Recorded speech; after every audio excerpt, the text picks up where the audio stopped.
ہم کبھی بھی اللہ کی حکمتیں پوری طرح نہیں سمجھ سکتے، اسی لیے شاید ہم بہت جلدی مایوس ہو جاتے ہیں، یا ہم سے ہماری کوئی من پسندیدہ چیز چھن جائے، یا کوئی من چاہا بندہ روٹھ جائے، خاموش ہو جائے تو ہم قسمت کو کوسنے لگتے ہیں اور اللہ سے گلے شکوے کرنے لگتے ہیں۔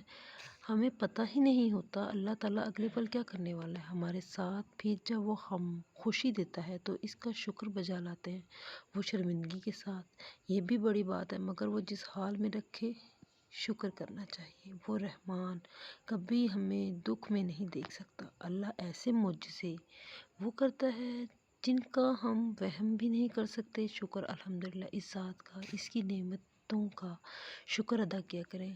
شکر اللہ الحمدللہ رب العالمین۔ جب آپ اللہ کو پہچان جاتے ہیں تو پھر اس کے لیے جھکنا مشکل نہیں لگتا، پھر نمازیں بھاری نہیں لگتی، پھر سجدے بیرون نہیں ہوا کرتے، پھر آپ مسکرانا سیکھ جاتے ہیں، صبر کرنا سیکھ جاتے ہیں، اس کی خاطر اللہ کی مخلوق سے محبت کرنا سیکھ جاتے ہیں۔ زمانے کی حقیقت یہی بیان کرتی ہے کہ آخر میں صرف اللہ ہی ہے، پھر جہاں سے ابتدا کی تھی وہاں سے ہی اللہ کی ہونے کی کوشش کی جائے تو آخر میں اللہ اور بندہ ہی ہوگا، اور تمہاری آخری منزل اللہ ہی ہے۔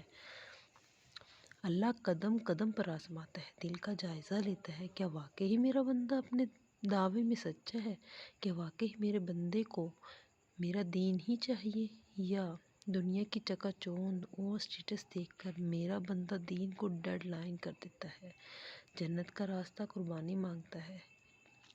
چوری سب سے پہلے اپنی ہی خواہشات پر چلانی پڑتی ہے، تبھی میں کہتی ہوں ٹوٹنا پڑتا ہے۔ ٹوٹے بغیر کچھ نہیں ملتا، نہ اللہ کی محبت، نہ ہی جنت۔